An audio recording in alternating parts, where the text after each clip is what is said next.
Welcome to the Roofing Business Growth Circle podcast.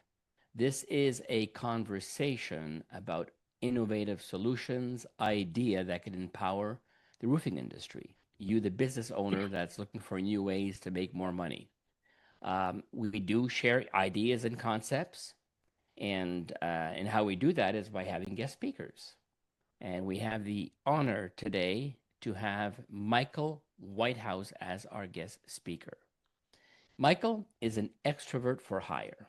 Clients hire him to run events for them, network for them, and even speak for them. Having met thousands of entrepreneurs, he has seen the good, the bad, and the ugly of business. He's seen what works, what doesn't work, and what really shouldn't even have been tried. And he uses this experience to help business owners shorten their learning curve. I met Michael in Miami at an event, and that's where I learned that he had a book called, what is your book called? A guy who knows a guy. And that's how we connected about 2 years ago. So Michael, tell me a little bit about what you do and what has happened in your business that created some type of transformation. Well, there have been many transformations. Not so much pivot as dance through my business. But as an extrovert, I have the benefit of experiencing all kinds of different aspects of the industry, which is very important when helping others, because most people are focused in their space. So roofers, they know a lot about roofing and a little bit about marketing, a little bit about, because you're busy roofing all the time. So I have had the opportunity to meet thousands of entrepreneurs. So I've learned a little bit about contracting, a little bit about online business, a little bit about cars, a little bit about everything. And what's happened recently is, you've probably heard about AI. People talk about it. I've never heard much. They're not talking about it too much. I heard about it. But, when I saw it, I've always been a geek. So I saw new technology. I said, let's see what this thing is. And what I'm finding is the real power of it is often not what people are talking about. It's not having it write for you. It's not having it replace you. It's using it to augment what you're already doing and to turn yourself into a cyborg, a superhuman, because you're tapped into incredible knowledge at your fingertips. And so for the last few months, last year or so, I've really been diving into what it means to be able to plug into the totality of human knowledge on demand and what that allows me to do. Wow.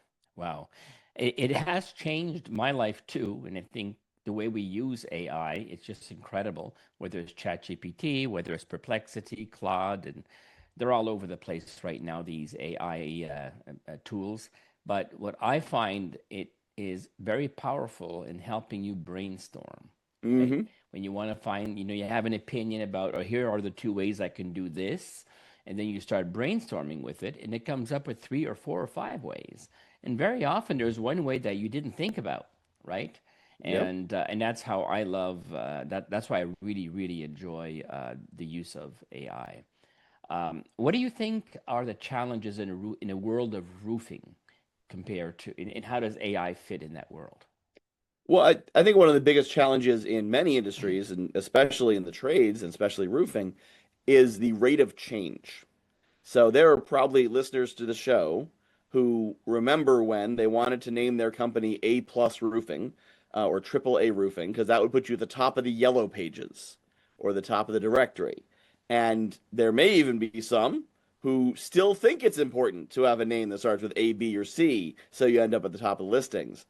It usually doesn't, because most things aren't alphabetizing anymore. But if you're still thinking that, we still have a Yellow Pages ad because we get a call 3 times a year from it. That was decades ago when the Yellow Pages were really prominent. But, AI has only been around for about 3-4 years. But then, after the Yellow Pages, well, you need to be on Google. You need to have SEO. You need to have Facebook. You need to have Twitter. You need to have this ad. And a lot of these things, it's reached the point now, if you take a 6-week course on a lot of these concepts, by the time the course is over, it's out of date because it's changing so rapidly. And some of it is just changing on purpose because businesses are trying to trip you up. Facebook changes their ad algorithm, so you're going to waste money on the wrong ads because they get that money. But some of it's just the rate of change of technology, and more of it's becoming accessible to us. And it can feel exhausting and overwhelming and like you're falling behind. And sometimes you really are falling behind to competitors who are staying on top of it. Is there any one of those AI tools that you recommend? Can you give a short description of how different they are? Sure. And so there are differences among Gemini, Perplexity, ChatGPT, Claude, and at the level that many of your listeners should be using them, it doesn't matter. You know, Claude is better for writing code. Gemini and Perplexity is a little better for doing research. ChatGPT is a little bit better for natural language, but they're all functionally similar.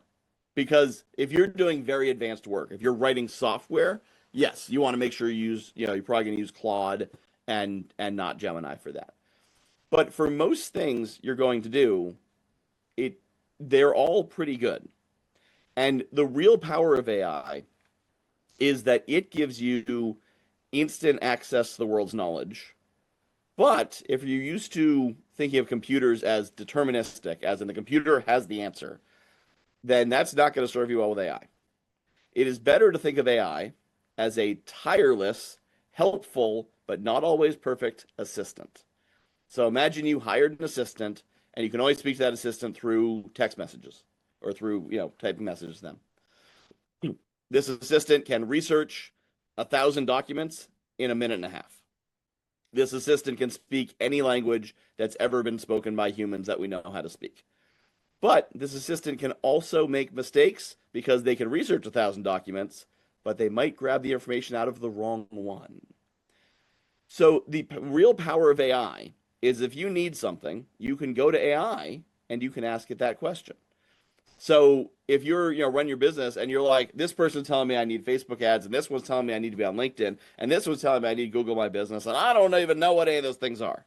You can go into Gemini, ChatGPT, Claude, even the Meta AI from Facebook, and just say exactly that. Like you'd say to an assistant, hey, robot, I've had someone tell me I need to, I'm a roofer. I run this company. We do $2.3 million a year in business. We have 7 crews.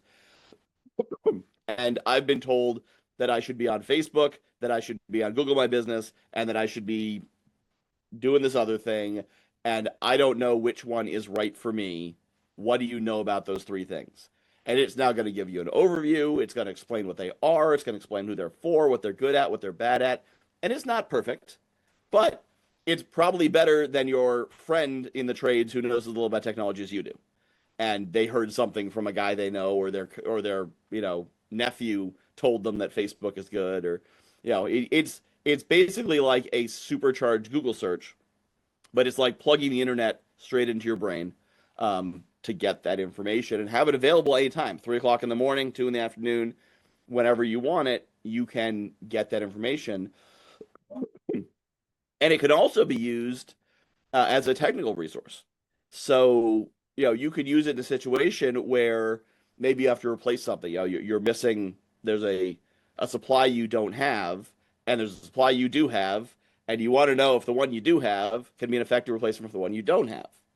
And you could ask it. Now, here's the thing. It's going to give you an answer, and that answer came from somewhere, but not necessarily somewhere that's correct. But you're an expert. So you just maybe don't know how this particular tool works in this particular situation because you haven't tried it. The better the question you ask, the better the answer you're going to get. So if you say, my tool A is broken, but I have a tool B, it looks like it should get the job done, but I want to make sure this is why tool A works. This is what I know about tool B.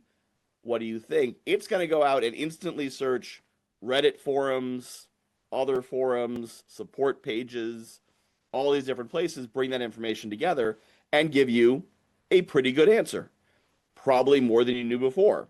However, you never want to say, well, ChatGPT told me, because that is not definitive. But sometimes it'll tell you that and you'll look at it and say, okay, yeah, that sounds right. Okay, that sounds good. Or wait, hold on. And if you're not sure, ask it, Because if you push back on it, sometimes it'll say, oh, yeah, now I see what you meant. My mistake. So, trust as much as you trust an assistant who did a quick Google search for you and knew what they're talking about. But it can be an incredible tool, especially if you don't know anything about something, to get that starting point. You know, I don't even know what a Google My Business page is. What's a Google My Business page? It'll at least tell you what it is and what it's for, so you can then ask a more intelligent question after that, as opposed to, I don't know. And the starting point for AI can be as simple as you open it up. If you have an Android, you already have Gemini on your phone. It comes pre-shipped. But you open up Gemini, you open up one of these AI things, and you simply say, this guy on a podcast told me that I should talk to AI. You're an AI. I don't know what to do with you. What should I do with you? And it's going to answer, and it's going to say, hey, welcome. Great to meet you. They're all designed to be bubbly and friendly. And, I'd love to help. And, tell me a little about what you're trying to do, and let me see what I can do. And then you'll tell it what you do, your profession, whatnot. And they'll say, well, I can help you with this and this and this and this and this. And, that way, the best way to learn how to use AI is to just start using AI. And I 1,000% agree with you. But I want to add something, is that when you do your searches, you can say, please give me your source. So whenever it gives you ideas, you can ask to make sure. Usually it does. ChatGPT does. Mm-hmm. Sometimes Perplexity doesn't, right? So you can ask it, make sure that whatever you're going to share with me, I need to have your sources. So if there's a sentence you don't understand or you're questioning, you can click on the link. It will open the full article where it pulled out that information, and now you can make an informed decision, right? You can say, oh, let me read that article right now. It'll take you about a minute. Oh, okay, I didn't know that I didn't know. Or no, this is not true. Because ChatGPT makes up stuff, right? Mm-hmm. It does make up stuff. So whatever ChatGPT gives you, it does not mean it's true. So when it's a sensitive thing for a sensitive decision that you got to take, it's good to ask for the source. Yep. And also you could ask multiple AIs. So you could ask Gemini, ask ChatGPT, ask Claude, and look at the different answers. So if all three of them agree, there's a better chance it's right. But of course, if you ask three friends and they all agree, they can still all be wrong together. But he often gives you a better sense to be like, wait, why is this one different than that one? And that gives you the thread to pull on to get that clarity. And no one's jealous, right? Because one search engine doesn't know the other, so it's 100% confidential. You're not hurting anybody's feelings. And you can tell it straight up, that is the dumbest answer I've ever heard. Give me a better answer. And it's like, I'm terribly sorry about that. Let me give you a better answer. It is never offended. Exactly. I love it.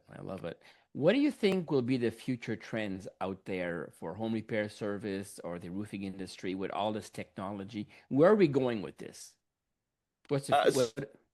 So one of the challenges is the rate of change is increasing. It's not just things are changing; they're changing faster than ever. But one of the solutions is AI, because instead of having to research constantly, reading journals and web pages and reading blogs you didn't know existed and influencers you didn't know existed, you can simply periodically ask AI, what's happening this month in the world of marketing for roofers that I need to know about? And it's going to go out on Google and search all those blogs and search all these things and give you that idea. So, there's all kinds of trends coming around the corner. There's technologies making it much easier for national companies to start getting into things. There's all kinds of scams going on that decrease credibility. There's all kinds of tools that can increase service. AI assistant customer bots, or bots that serve your customers, answer their questions and whatnot. Some of those are very good. Some of those are really awful. There's all kinds of different technologies, and I could probably spend an hour talking about all the things that I think are coming up. But if you listen to this 6 months from now, this is all going to be out of date. So the real thing to be aware of is that you can use the advantage of the technology to keep up with both the technological trends, but also not all change is technology. Some change is economic. Some change is social, political. A new administration gets into office, regulations change, or the economy shifts up market, down market, things like that. And sometimes those are going to be a much bigger. It's easy to get distracted by, oh, I can do this, and the graphics and the videos and the lead generation tools and whatnot. But if you look at the impact that has on your business and life, and then look at the impact of the GDP being plus 3% versus minus 3%, that minus 3% GDP is going to swamp everything else happening that's going on that's new. So it's all about the big picture. Don't get distracted by all the bells and whistles and what the tech bros are telling you is the big new thing that everyone must be doing. Because as you probably noticed with the technology you didn't hear about for 10 years, you don't necessarily need to be at the cutting edge of technology, and you probably don't want to be. It's the reason they call it the cutting edge of technology, because it's a good place to get hurt. I love that. I love that. I just got an idea here. What I really enjoy about the AI systems is that you can ask it to give you a weekly update on regulation, legislation, any new technology in that area. For example, it doesn't matter what it is. You can Mm-hmm. program it that every Friday morning you get a weekly update in something that could be very sensitive, like, for example, whether it's how insurance are going to be covering roofs in the future, whether it's a fire, whether it's a storm. You can ask it, please give me an update in my state, what's Mm-hmm. happening with the insurance companies in my state, what's happening with regulation, what's happening with, for example, my employees. Is there new regulation that I have to follow? And it will tell you everything that's happening. So you don't have to put your fingers in a newspaper and try to find out where the hell do I find this or go on Google. It will tell you every week or Mm-hmm. every month. And you can put in different categories.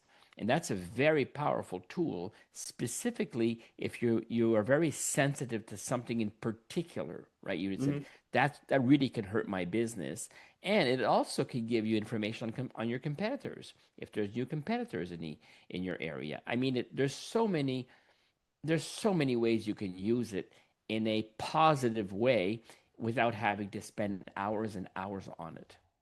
Absolutely. Yeah. So, Michael, thank you for sharing that information. It's always a pleasure to have a conversation with you. And I was wondering, do you have something you can share with the audience? A Absolutely. giveaway. So a lot of what I've learned from connecting with good people who just happen to have heard about something before I did. And that's why I created the Entrepreneur Village. So the Entrepreneur Village is a community. There's a live event that meets every Friday at 2 p.m. Eastern. There's also a free online community. And so if you go to guywhoknowsaguy.com/village, you'll be able to access that online community and then join the live calls. And it's not a networking meeting. We're not going around saying my ideal client is, so please send me referrals. It's more a place to just connect. And so people will share that, they learned about a new resource, they learned about new regulation, or it's the kind of place where you can make those serendipitous connections, hear about those things, get those ideas, and even test out your own ideas. Hey, I'm thinking about doing XYZ. What do you guys think? So it is totally free, and it is designed to be a space where entrepreneurs and business owners can find support and community among themselves because it can be lonely at the top. So I wanted to create a space where we can come together. Yeah, it's a space also where everybody wants to give, and it's a safe space. You don't really have any of your competitors there, so Mhm. you can pump out an idea and ask a question, and also hear different feedback. Yep. So it's a great place to be. I love your setup every Friday, and I invite definitely everybody to attend at least one or two sessions to see if it works for them. Hmm. And the link for that event will be below this video. All So right. thank you so much, Mike, for taking part of the Roofing Business Growth Circle podcast, and I'll talk to you soon. Thanks for having me. My pleasure. Bye bye.